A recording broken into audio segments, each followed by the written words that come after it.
folks. Good evening. Welcome. Thank you for being here. And congratulations to your students on their admission to Syracuse University. My name is Peter Hagan. I'm one of the admission officers here, and on behalf of our team and the University 100, our ambassadors, I'm excited to spend a little bit of time with you tonight. And as I'm doing that, sort of trying to find my screen share. I'm so old and I've worked in the admissions office for so long that when I started, this was like there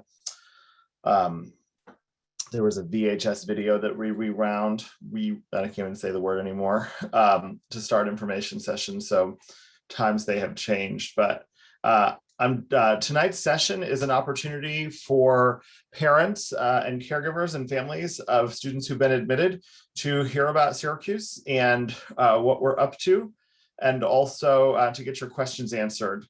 I'm joined tonight by my colleague and my friend Adam Capozzi, who is Director of Career Services, Assessment and Student Success. There he is, live and in person. Adam, welcome. Adam, I always like to ask everybody before we start a Zoom, like in the few minutes before we go live, like, what'd you have for dinner? Because I ran out of things to talk about. And Adam shared with our folks that he's entered the pandemic real estate market. So Adam, God bless you and thank you for spending some time with us instead of all the things that go into moving, buying and selling a house. So we and this is a pour yourself a drink and relax information session.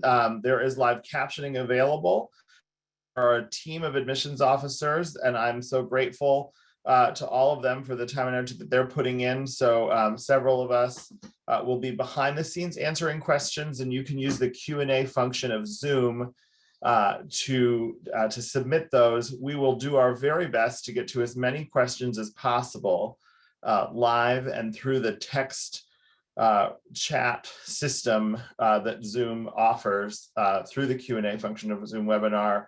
It's likely that we might not be able to get to every question in the 45 minutes or so that we're together, but we'll provide opportunities to connect after the fact and follow up.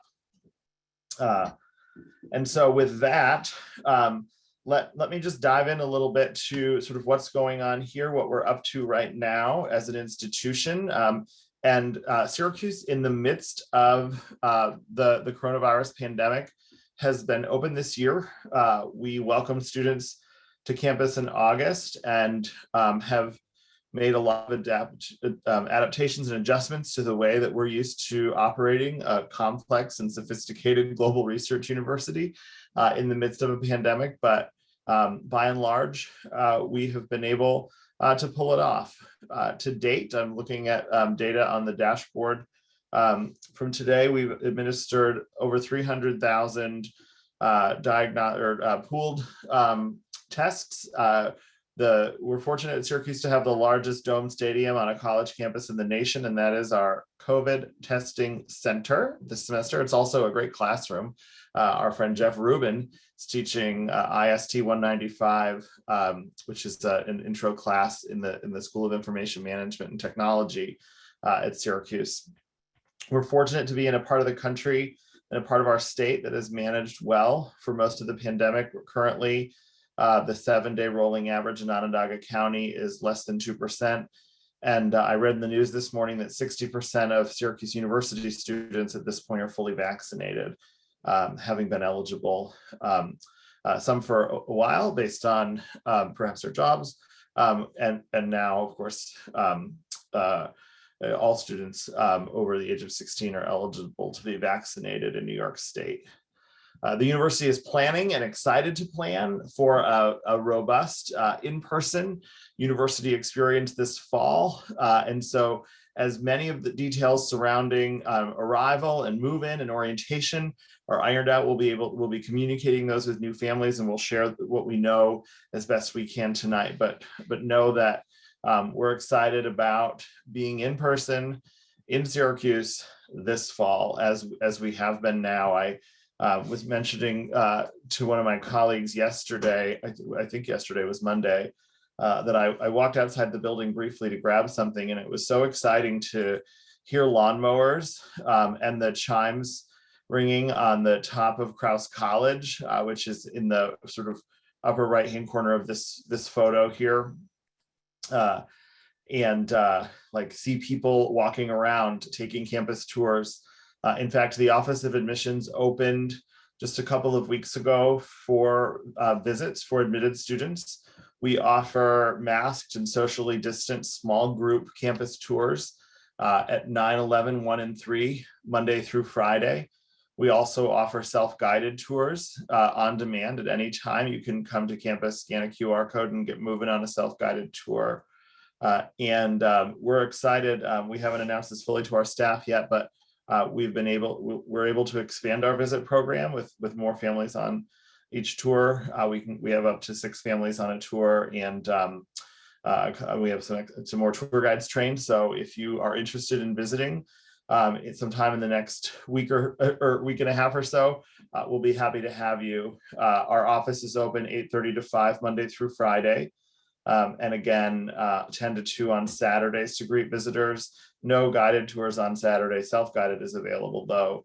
And again, we can put some information in the chat on information about visiting campus and other ways to engage with us over these next few weeks as we barrel down towards May 1st.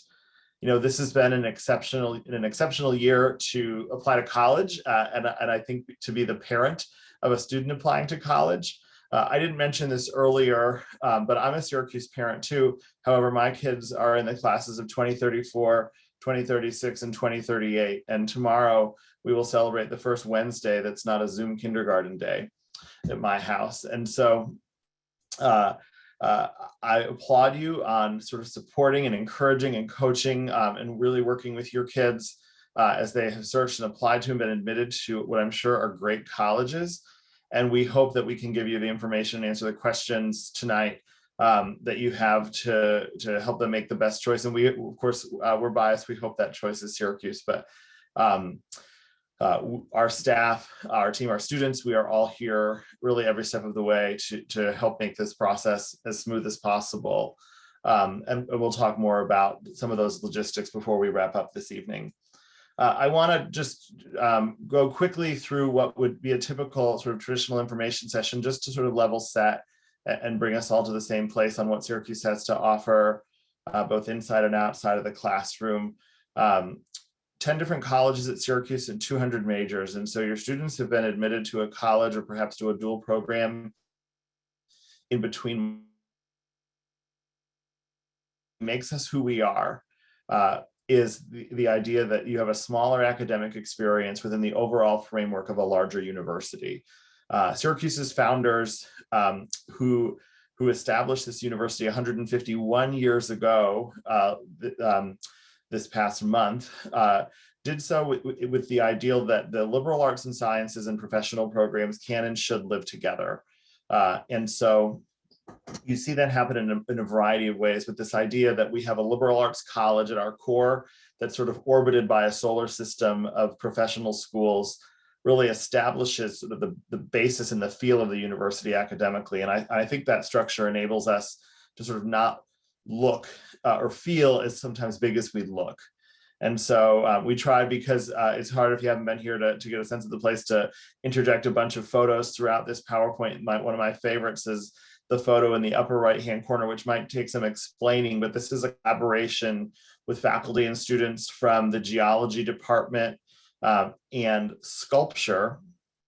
And they are pouring lava, real, quite hot, as I understand it, lava. They were social distancing before it was cool. This is all the photos in here pretty much are pre-pandemic. And there was an article a few years ago in the New York Times, maybe one of my colleagues will find it and drop it in the chat, about Syracuse's super cool lava pour. But whether it's in the classroom, in a lab, in the greenhouse, atop the life sciences building, our students are active and engaged both inside and outside of the classroom. We are a tier 1 R1 research university where students can partner with our faculty to create new knowledge. And one of the places they do that is through the source, or perhaps they get involved in immersion experiences, or they study abroad. But the idea that Syracuse students take what they do in the classroom and bring it outside is a common theme. I'm going to turn it over to Adam in just a moment, but our advising structure is one of the things that I think makes us sort of nimble to help students understand and explore the breadth of the university, to help prepare for careers, for internships.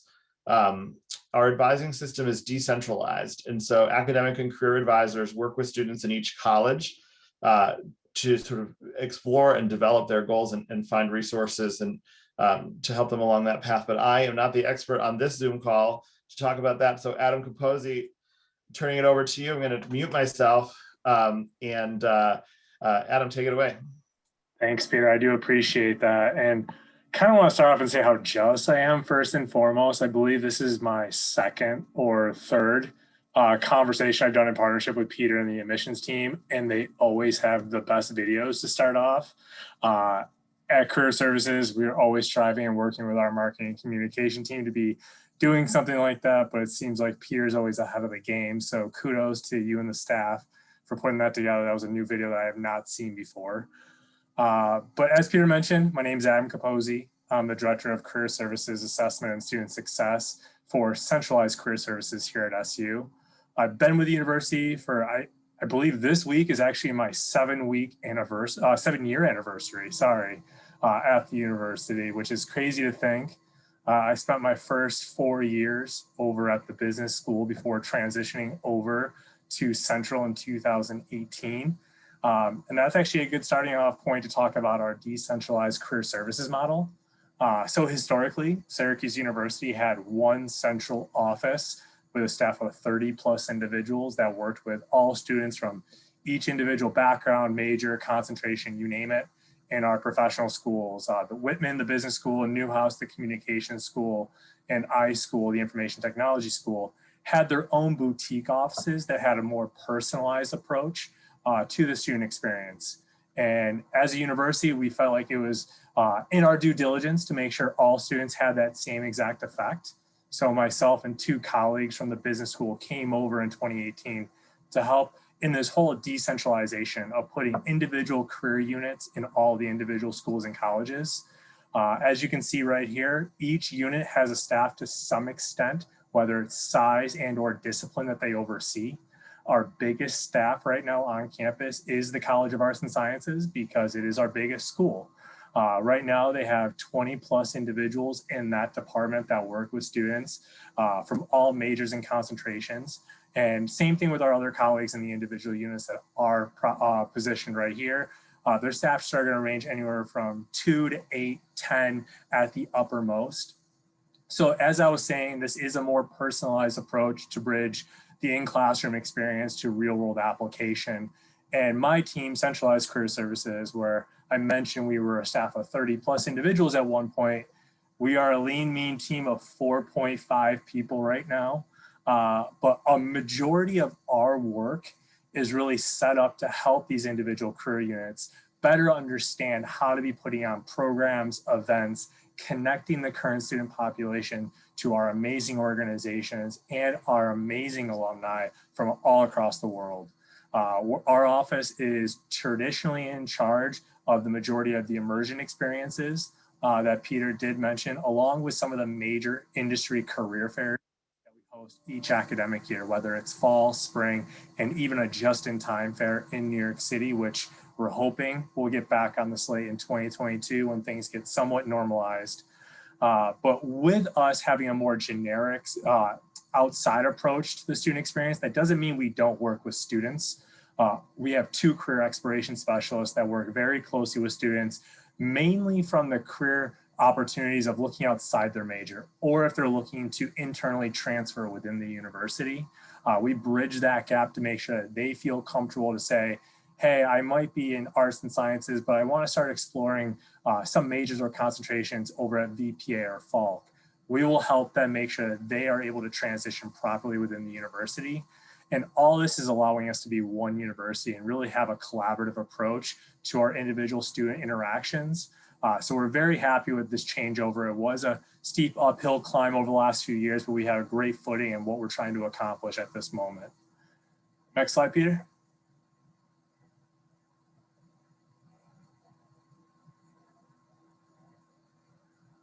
Thank you.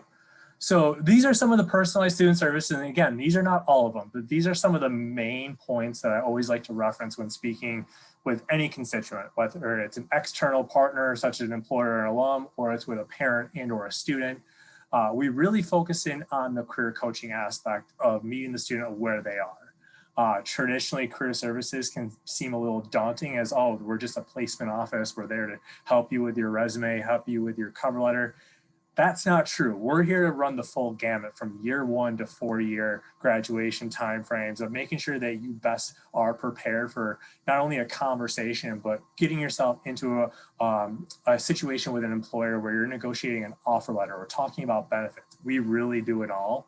And we could not be doing this without our main CRM platform, which is called Handshake. It is one of the global providers in on-campus student experience for not only scheduling out appointments, but getting information on such as jobs, internships, on-campus employment, programs, activities, registration for our career fairs, interactions for our immersion programs, you name it.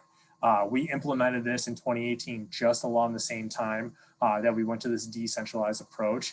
And what's fantastic about it is that the student can really customize their own profile to fit what they want to be doing. So they're going to get push notifications if they set that up properly, which we'll help them with, to get notifications on what employers are either visiting campus and or hosting virtual sessions, and what are the types of roles that they're looking at to be filling. And what's awesome about this platform as well is you don't need to be a business major to go after business-centric roles. All of our organizations that we work with within the Handshake platform are there to engage with students from any background, discipline, you name it. And while internships are very attractive, we try to gear those more towards our sophomore, junior students, while freshman year getting you more comfortable in your surroundings and you name it along those lines.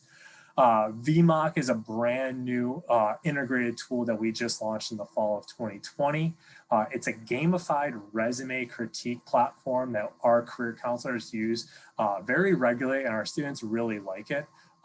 You can be uploading your resume, and based off the profile that you create and the goals that you're looking to achieve, the system will give you feedback and recommendations to either alter language and or change phrasing to best align yourself when you are applying for an opportunity. And as I mentioned, is gamified, so a student can upload the resume and see like, oh, I got a 72 on it. But with these changes, I can potentially get my resume up to an 88. And it almost becomes a little bit of a competition between some students, which can be fun. But these numbers are also individually only sent out to the students. It's not something that's out there publicly. So anyone that has privacy issues with that, don't worry about it. We try to keep everything as private as possible. LinkedIn plays a big aspect into not only our career coaching model, but our overall partnership as an institution. We have several amazing alumni that we work with that are currently at the company that come visit us each year, both during the spring and fall semesters. This year, we've been doing it virtually, really coaching the nuts and bolts and the ins and outs of what LinkedIn's set up to be doing, and really personalizing a student's brand management to make sure that they have an online resume that they can really be attracting interest from organizations that are looking to hire, and also connect with our great alumni in every different regional location as possible. Also through this process, LinkedIn has provided what's called LinkedIn Learning to all of our student groups that allow them to be working on stuff outside the classroom. So they can really be boasting on their Excel certifications, learn how to code, take and participate in time management, project management courses, you name it, and you can really get certifications and get these little badges to be putting on your profile, which are awesome. Career fairs, as I already started to mention, we run these year round. Traditionally in the fall, this is the last week of September. This year, we're going to be moving from more just general approach in our career fairs to more sector specific, with a lot of our schools and colleges and partners collaborating with one another to better educate students on transferable skill sets and the types of companies that are looking at any background, an individual. In the springtime, we traditionally run our spring programs towards that first 2 weeks of the spring semester. So that's usually around end of January, beginning of February. And then that New York City offering that I mentioned earlier, we host that in May, shortly after commencement weekend. getting our students prepared for interactions in person and virtually, we have set up what's called etiquette programs. And this is everything from etiquette dinners to etiquette networking with alumni and companies, showing them the ins and outs of how to be approaching situations, both in person and virtually, knowing how to be handling a conversation with food in your hand, when you're sitting at a dinner table with a conversation with an employer, knowing what fork, spoon, knife to go after, what to order, how best to position yourself for a follow-up conversation, you name it. We've seen great success with this as we continue to build these out. Our alumni mentoring and networking, this is taken on both on campus and off campus. Internally to the university, a lot of our schools and colleges have their own mentorship programs set up in place to not only allow students to be connecting with upperclassmen, but with dedicated alumni that are looking to just help further the professional and personal development of any individual that's looking to seek out help during their time here at SU. From an external standpoint, our immersion programs are a great aspect that we like to boast about.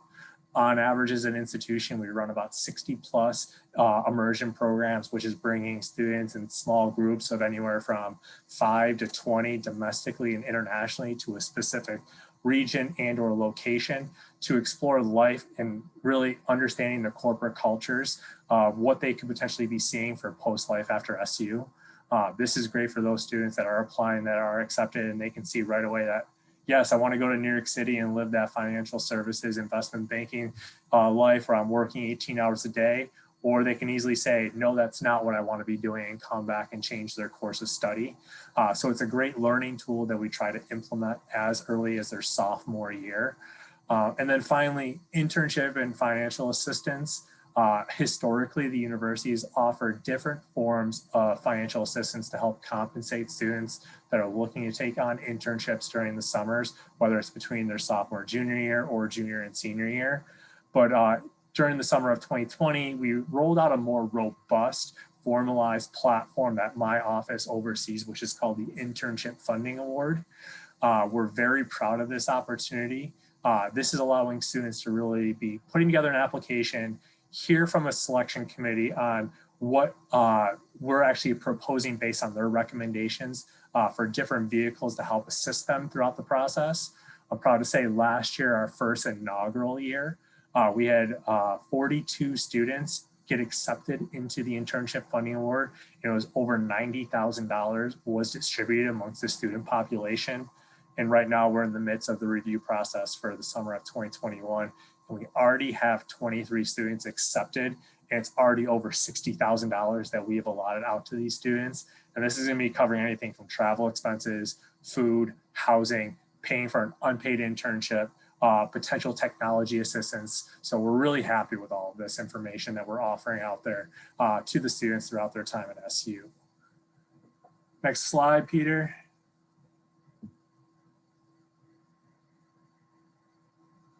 And then this is just a real quick spiel that I always like to put in all of my conversations. Recommendations for all students. We wanted to be connected with you, and I hope that you want to be connected with us. We're not, as I mentioned before, just there to work on your resume and cover letter and help you find a job. We're there to work with you from day one, from the moment that you're associated with this institution and step foot on this campus. Our department works very closely with Carrie Abbott and the team in first year and transfer programs to make sure that we are part of orientation. We're talking to you as early on to see what we can be doing to best assist you during your onboarding process and feel better acclimated to the university. That's even talking to you through different workshops, personalized one-on-one sessions, even inviting you to the career fair as freshmen, not to really say, go out and look for an internship or look for a job, but get a better understanding of the type of conversations that the companies are having with these students. So come year 2 and year 3, you can be better prepared to handle the different situations and conversations.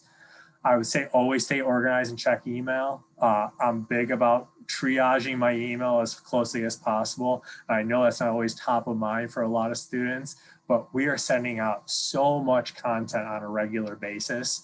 I can say we have just moved to a new system of a formalized career services newsletter that's sent out every Sunday with information on the week ahead. But we're also doing one-off communications throughout the week to let you know of any last-minute information that's coming up with a spotlight employer and or alum that's doing a conversation or something that you can really be applying for. So be active on Handshake so you get those push notifications. A lot of our content and emails are going to be sent through the system. So they're very strategic formatted messages. So if you're on Handshake, creating profile, you're going to get this information in time fashion. And then just get involved. This is not just with our department, but this is with every aspect of SU. You're not going to realize how quick your 4 years go by. So you don't want to be looking back and say, I wish I would have done something, whether that's going to a student organization meeting, joining a fraternity or a sorority, getting to know students in your class outside the classroom, whether it's sitting on the quad during the nice weather time of the year or going to grab food with them at our brand new Shine Student Center. There's so many chances for you to be meeting people that can potentially change your life. So don't miss out on this. Don't wait. I look back fondly on my college experience. I hope you will as well. But that is my spiel. That's my 2 cents on why career services in SU is amazing. And I hope this was very informative for anyone that was participating tonight. And I'm going to stick around to the end of the session to make sure I can answer any questions as possible. Adam, thank you very much. We appreciate it. We won't let you off the hook because I know there's already some great questions about advising in career, but let me just jump back in and talk a little bit more about that those experiences that students are able to have on campus that Adam mentioned. Outside of the classrooms, Syracuse students get real involved. There's over 300 clubs and organizations, and so our students who come from all over the country, indeed all over the world, find many ways to make connections, make friends, do things they like to do, even late at night through programs like Orange After Dark, or through one of, again, any number of 300 student organizations. We have amazing facilities on campus at Syracuse. We're also really fortunate to be in a great town, in a great region, where we had a picture from this fall of students who went out to a local apple orchard a few minutes south of campus and could do things, or they can go ice skating with the mascot. But Syracuse, which has a metro population of about 500,000, is a city. The university is in the city. You can walk. When I went to college, don't ask me why, but what was so important to me when I visited campuses was that I could walk to get pizza. And so if you haven't visited Syracuse yet, I'm here to tell you that you can walk to lots of places to get pizza and many other kinds of food from all over the world. Now that's less relevant because your kids can order food probably on your dime on their phone at any hour of the day, and someone will drive it to them in their dorm. But we didn't have that in 1999, and I did just fine walking to one of several pizza places. You want to walk a little further, you can go to Green Lakes. You probably wouldn't walk to get there, but that's the upper right-hand corner. And that's a state park that's popular with our students, or one of the many small towns and villages where I think people like to let their parents take them to dinner when they visit. Lots going on, lots to do, and sort of nice places and spaces nearby. Syracuse is a great college town. But back on campus, as Adam mentioned, this semester we reopened the Shine Student Center, which is a fabulous student center. When it was built in 1985 and is even more fabulous now in 2021. And the spaces and the places where students to eat and gather now and certainly in the future in more robust ways throughout the building. And as I look at this, I think, shoot, we need to take, these are pictures from pre-opening. We need some new Shine pictures, like really good food in the Shine. In August 2019, we opened the Barn Center, a brand new space on campus that brought all health, wellness, recreation, and fitness under one roof. It's where students work out. It's where they can go to the counseling center. It's where they can climb a wall, go in the pool, play a video game with Otto the mascot. If you haven't figured this out yet, Otto is more or less everywhere on our campus. We believe we have the only giant piece of citrus mascot in the country. But between August 2019 and when we went remote in the middle of March, the Barn Center was used 316 or so thousand times by our students in many ways. Hard to sort of pull this into a Zoom program, but I think one thing that you can sort of see and learn and understand about Syracuse is that there is a tremendous sort of sense of place. I think an incredible sense of community. The orange thing is a real big deal, and we're excited for not too long when we can watch people exhibit incredible arm strength to carry those giant flags. As my kids who like to say, "What is SCUSE?" And I'm like, well, it's a long story. There's actually two separate sort of flag types. Want to talk a little bit about housing and residence life. There are 21 halls, as you can see, at Syracuse, 10 for first year students, grouped in sort of areas that share common facilities like a dining center, a cafe or food court that's maybe later at night or grab and go. There's fitness facilities. Students their first year live in a double room, and there's two kinds of double rooms, both pictured here: an open double, which is a traditional residence hall room, and a split double, which is the upper right-hand corner picture, where the closet or the desk are built into the middle of the room. And so you have a roommate, but you have some of your own space. Those are real popular. Students can sort of engage in the housing process a couple different ways. They can apply to live in theme housing. They can use a software program that we contract with called My College Roomie, to match with another student, or they can throw caution to the wind and see where we put them. But most students want to manage that process a little bit more carefully. The dining center is a recreational spaces that I mentioned here, photographed a little bit better here, and again, adjacent to each of the residence hall options. Living and learning communities are the theme housing options I mentioned earlier. We can throw perhaps in the chat more information about theme housing, but know that there are many themes, many learning communities that students are able to join for their first year. And there are some returning student learning communities, some students as sophomores who still live in the residence hall. As most of our, you have to live on campus for 2 years, and most students live on campus all 4 years. There are upper class students living in theme housing as well.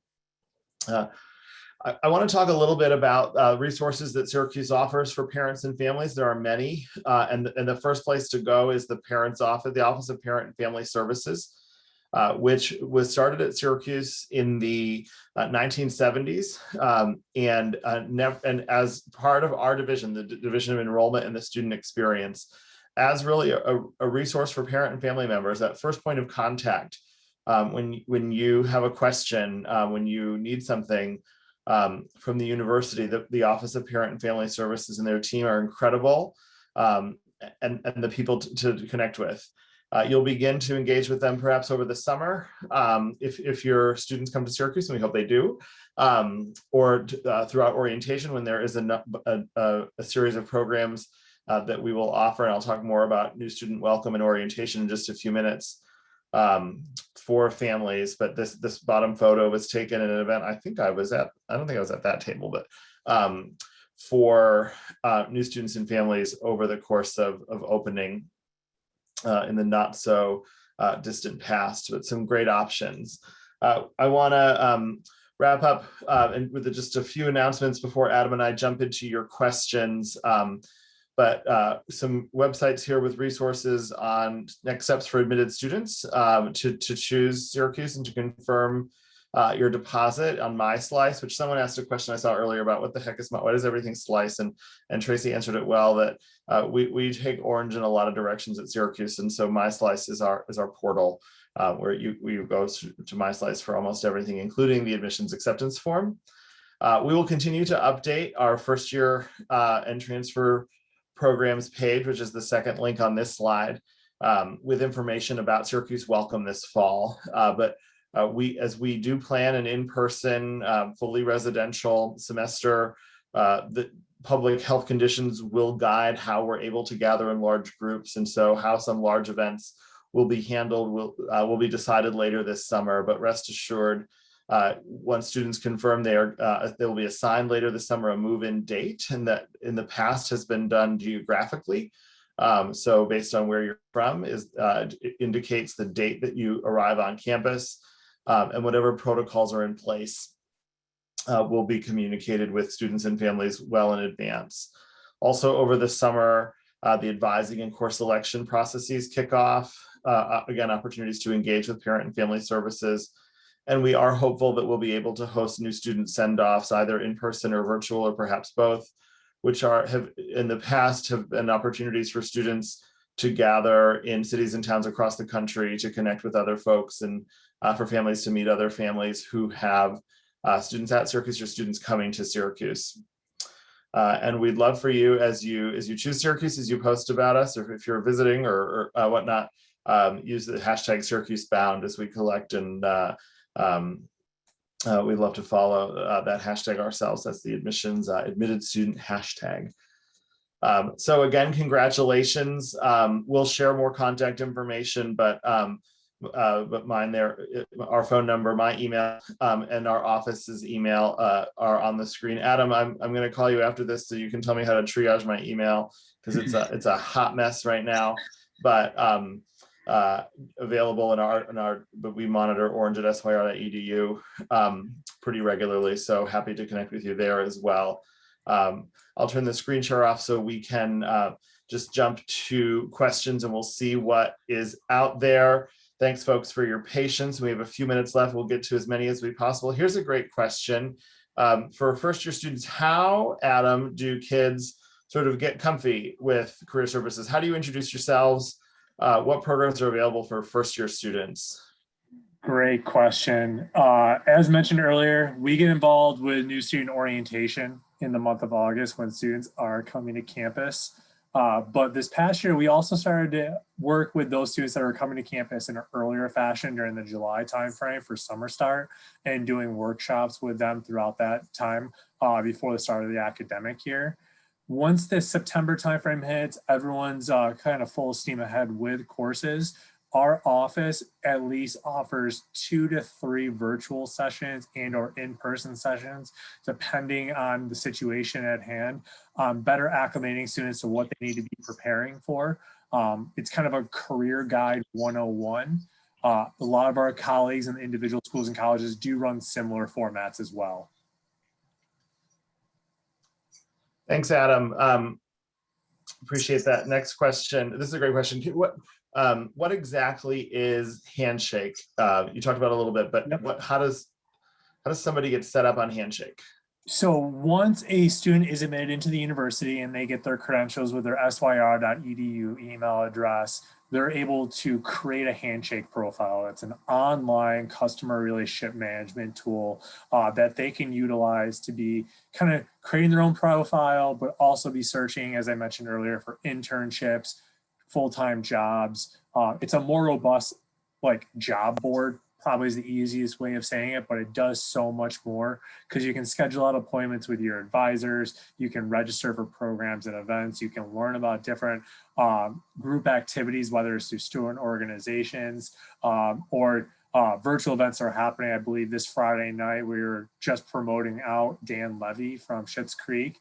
We'll be doing a big virtual session. I believe it's at 8 o'clock Friday night. So activities like that promoted in this platform. And the more customizable the students make it, the better the experience for themselves. I'm totally going to the Dan Levy thing just in case they talk about chicken enchiladas, because I still laugh about folding in the cheese. Thanks, Adam. Talk about graduate school and how we have support and guidance for students who are applying for graduate school, and maybe we can both talk a little bit about sort of things like med school, law school, how that works. So we do host every fall semester during the time that Career Week is held, end of September, early October timeframe, a graduate in law fair for those students at SU that are interested in exploring that route rather than going right into the workforce. I would say on average, we have about 120, 130 different schools that are attending this. We also have different pre-law and pre-professional master's programs advisors scattered on our campus. I believe they're mainly housed out of the College of Arts and Sciences, but any student can go work with them. So you could be over information technology or engineering computer science and still go utilize their services. We do have a graduate career services office that works with our graduate students on campus. Also, students that are interested in matriculating to a graduate program here at SU will have access to them to send them inquiries or schedule out time for them to talk about the different offerings that SU has. Awesome. Thanks, Adam. We have time for just one or two more questions. So I'm gonna merge Victoria and Ruth's questions. Talk about the companies who come to Syracuse to recruit. What kind of companies are there? Which the short answer there is all kinds. Yes. But also, how does talk about, Syracuse has 250,000 living alumni all over the world. How are they engaged with our students, perhaps especially with internships? Extensively. We tap on our alumni to be kind of the foot soldiers for us within their institution of finding out different opportunities. If they're not at the capacity of hiring our students from an internship and or a placement, that's where we really get them involved in those immersion programs and mentorship programs. But they are very active with working with career services year round. And what my office specifically does, we partner with the Office of Alumni Engagement on multiple programs and events throughout the year that really bring the alumni in some way, shape, or form back to this current student population so they can be best building up their networks, preparing for life after SU. It can be anything from just sharing content on like the new updates that the students have on campus to the alums sharing what they wish they would have known or a class they wish they would have taken. Awesome, thanks. And then we had a question. Oh, I just lost it. You folks are good with your questions. It's like lightning round. Study abroad opportunities. We can elaborate. We're going to do that in an extensive way tomorrow night, and we can post the registration link probably in the chat for that. Oh, sorry, I have a screaming child. Hope you can't hear it. Syracuse, though, has 6 centers all over the world: Syracuse faculty, Syracuse facilities, where students spend a semester, a summer, sometimes a year, or another kind of short-term program that happened in the winter or at the end of the spring semester. We also have about 70 partner programs at other universities all over the world, in addition to our own semester-long programs in New York, at the Fisher Center, which is not far from Grand Central, in New York City.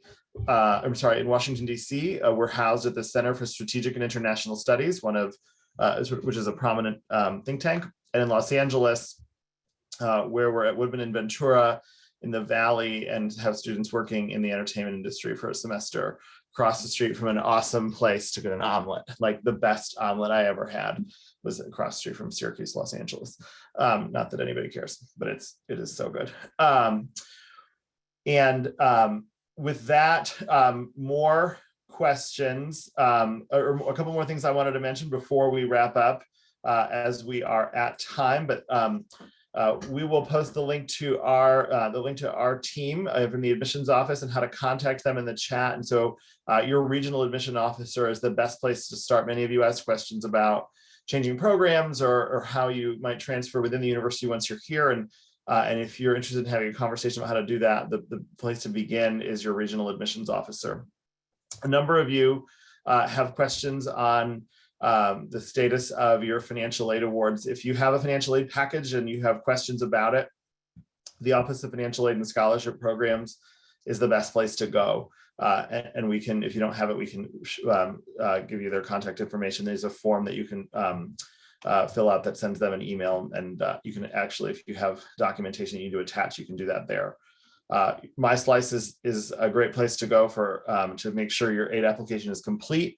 And if you are waiting for a financial aid package, and I know from the chat there are a few of you for whom that's the case, you can expect updated communication, I believe as soon as tomorrow, on that process and next steps. That'll come from our office, and have your eyes peeled for that. But with that, again, if you are interested in visiting, we'd love to have you come. And I know that the method to do that is in the chat.